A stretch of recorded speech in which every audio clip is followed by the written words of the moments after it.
যদি দূৰৰ পৰা দেখে তেন্তে এয়া আপোনালোকে কুহিয়াৰ বুলি ভাবিব, কিন্তু কুহিয়াৰ নহয় আচলতে। যেতিয়া আপোনালোকে ওচৰত আহিব, এই সুপাৰ নেপিয়াৰটো একচুৱেলি ছাগলীৰ কাৰণেও ভাল, ছাগলী খুব ধুনীয়াকৈ খায়, মাছৰ কাৰণে যথেষ্ট উপযোগী, মাছ বৰ ধুনীয়াকৈ মাছ গ্ৰহণ কৰে। এই ঘাঁহটো যথেষ্ট মানে প্ৰটিন, কাৰ্বহাইড্ৰেট আৰু গৰুৰ চেহেৰা পাতি মই দেখিছোঁ এই যেতিয়াৰ পৰা মই খুৱাব লৈছোঁ একদম নিপুটল মানে নমস্কাৰ বন্ধুসকল, আজি আপোনালোকক এটি ভিডিঅ' দেখাম আৰু থাম্বনেইলটো চাই আপোনালোকে নিশ্চয় ধৰিব পাৰিছে চাগে বিষয়টো কিহৰ ওপৰত হ'ব। আজি বিষয়টো হৈছে ঘাঁহৰ খেতিৰ ওপৰত, আৰু সেই দেখাবলগীয়া ভিডিঅ'টিত ঘাঁহৰ খেতিৰ বিষয়ে সম্পূৰ্ণ ডিটেইলছকৈ বুজাই দিয়া হৈছে। যদি আপোনালোকৰ ছাগলী গৰু ঢেৰ আছে ঘৰত, নহ'লে বা ব্যৱসায় ভিত্তিত যদি পুহিছে, তেন্তে এই ঘাঁহৰ খেতি আপোনালোকে ঘৰতে কৰি ইহঁতক খুৱাব পাৰে। আৰু এই খেতিটো এবাৰ কৰিলে মিনিমাম 5-6 বছৰলৈকে গৰু ছাগলীক ঘাঁহ খুৱাবলৈ টেনশ্যন নাথাকে। মানে এবাৰ খেতি কৰিলে 5-6 বছৰলৈকে ঘাঁহ খুৱাই থাকিব পাৰিব। তো কেনেকুৱানো এই ঘাঁহৰ খেতি, বীজ ক'ত পাব কিনিবলৈ, এই ঘাঁহটোৰ সঠিক নাম কি, কেনেকৈ যতন ল'ব লাগে, খেতি সম্পূৰ্ণ হ'বলৈ কিমান সময় লাগে, সাৰ চাৰ দিব লাগে নি, গোটেই কথাখিনি সবিশেষ জানো আহক এই ভিডিঅ'টোৰ যোগেদি।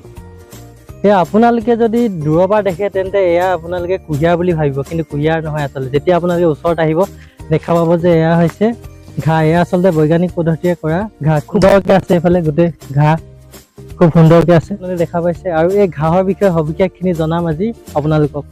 চাওক, এয়া হৈছে দাদা। এই দাদাই এইখিনি খুব সুন্দৰকৈ ঘাঁহ খেতি কৰিছে। প্ৰথমে দাদাৰ নামটো জানিব বিচাৰিম। মোৰ নাম শ্ৰী কুবেৰ কুৰ্মী, ঘৰ 2 নং খেৰণী পথাৰ, নাচনি গাঁও পঞ্চায়তৰ অন্তৰ্গত, সমষ্টিটো টিংখং, জিলা ডিব্ৰুগড়।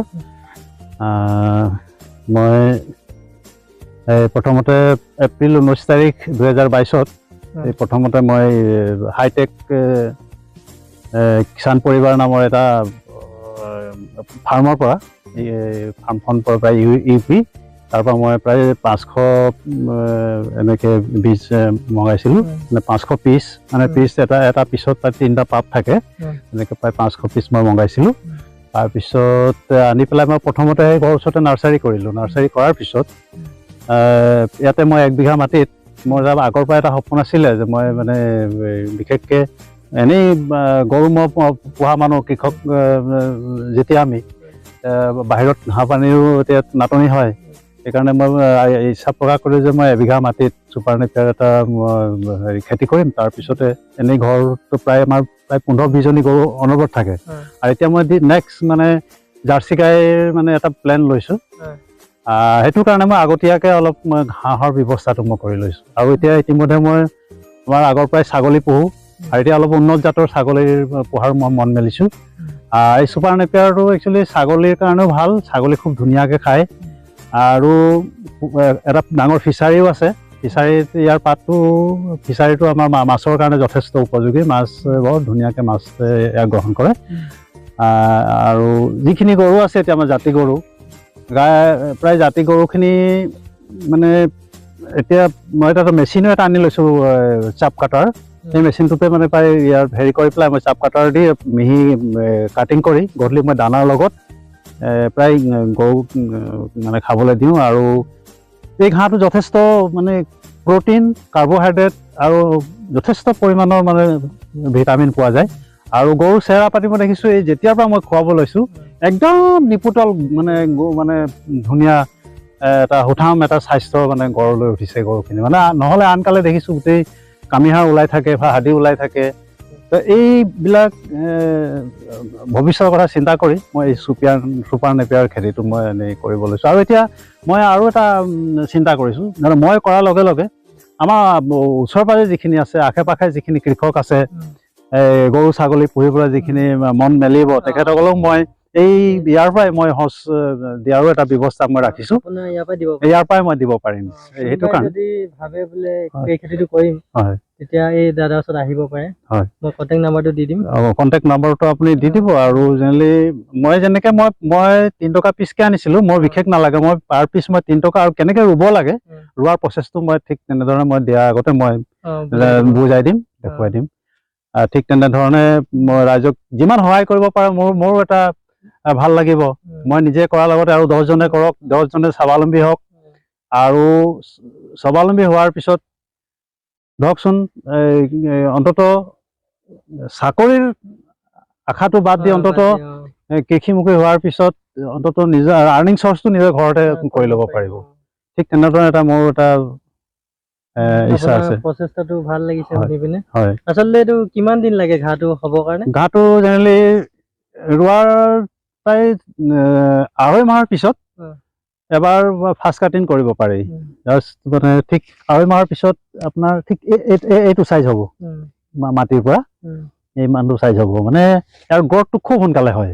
হয়, আৰু এবাৰ জাৰ্মিনেশ্যন হোৱাৰ পিছত তাৰপিছত আপুনি বছৰটোত প্ৰায় 3বাৰ একদম অনায়াসে আপুনি কাটিব পাৰে, 3বাৰ বা 4বাৰ। যদি আপুনি সাৰ জাবৰ যদি দি থাকে, অলপ নিৰণি কৰি থাকে, ধৰক যতন কৰি থাকে, তেতিয়া আপোনাৰ বছৰত 4বাৰ কাটিব পাৰে।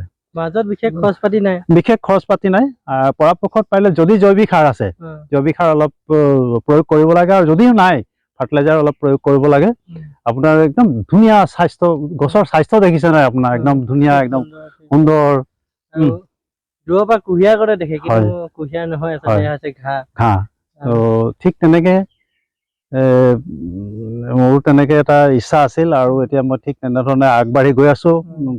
ক'ব নোৱাৰো অনাগত দিনত কিমান কি কৰিব পাৰো, কিন্তু এতিয়া মই আকৌ গাহৰি ফাৰ্ম এটাও আৰম্ভ কৰিব লৈছো। এতিয়াও মোৰ প্ৰায় 8-10টা গাহৰি আছে। তেনেকে গাহৰিও ধুনীয়াকে মানে মেচিনত মানে দিয়াৰ পিছত দি দিলে গাহৰিও খুব ধুনীয়াকে খায়। এই মাছটো আৰু ক'বই নালাগে, আমিতো সদায় পুখুৰীত প্ৰায় এইটো কাটিয়ে দিওঁ। মানে এইবাৰ লাভ আপোনাৰ 4টা হ'ব, ছাগলীকো খুৱাব পাৰিব, গাহৰিকো খুৱাব পাৰিব, গৰু পুহিব পাৰিব, হয় নাই?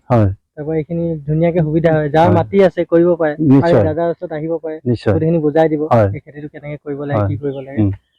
আৰু আচলতে প্ৰথম কোন মাহত খেতিটো কৰা হয়? এইটো জেনেৰেলি মই এপ্ৰিল মাহত মগাইছিলো। তাৰপিছতে নাৰ্চাৰী ঠিক কৰিলো। জেনেৰেলি আপোনাৰ এইটো আপোনাৰ আগষ্ট ছেপ্টেম্বৰত,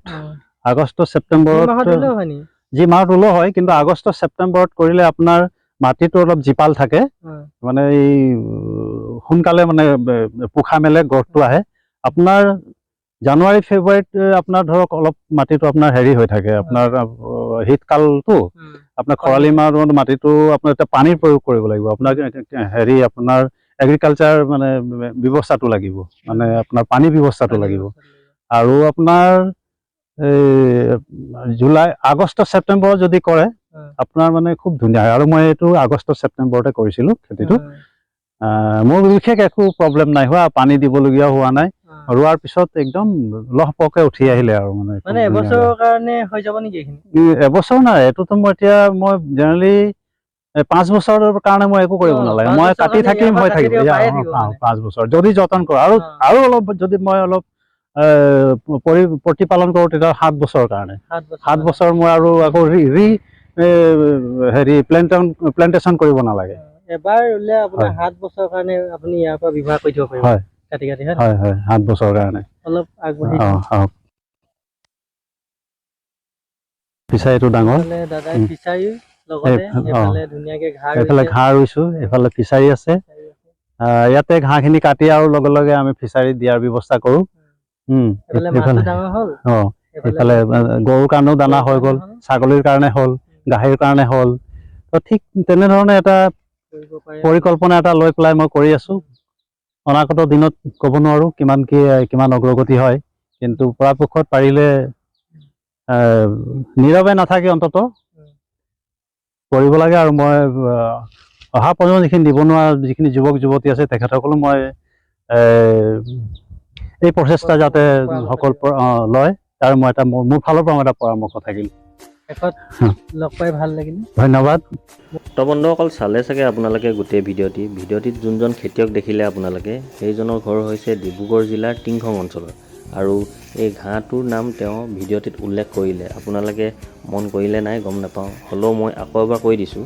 এই ঘাঁহটোৰ নাম হৈছে ছুপাৰ নেপিয়াৰ গ্ৰাছ, নহ'লে বা গ্ৰীণ ফডাৰ গ্ৰাছ বুলি কয়। আকৌ এবাৰ কৈছোঁ, ছুপাৰ নেপিয়াৰ গ্ৰাছ নহ'লে বা গ্ৰীণ ফডাৰ গ্ৰাছ বুলি কয়। তাৰপিছত ইয়াৰ বীজৰ কথা ক'ব গ'লে অনলাইনো পোৱা যায়, খালি কিমানটো ভাল সেইটো নাজানিম, কাৰণ আমাৰ প্ৰায় বীজ ভাণ্ডাৰ নহ'লে বা সাৰৰ দোকানবিলাকত এনেকুৱা ঘাঁহৰ বীজ পোৱা নাযায় সাধাৰণতে। হ'লেও কিছুমান দোকানীয়ে ৰাখিব পাৰে, সেইটো নাজানো, কিন্তু আমি খালি নাৰাখোঁ। আপোনালোকে ভিডিঅ'টিত খেতিয়কজনে উল্লেখ কৰা নিচিনা নিজৰ নিজৰ অঞ্চলৰ ফাৰ্মবিলাকত খবৰ কৰি চাব পাৰে, নহ'লে বা ভাল কোম্পানী চাই অনলাইনো অৰ্ডাৰ দিব পাৰে। তো বন্ধুসকল, আজি ভিডিঅ'টো ইমানেই আছিলে। পুনৰ লগ পাম অন্য এটি ভিডিঅ'ত নতুন এটি টপিক লৈ। আজিলৈ ধন্যবাদ।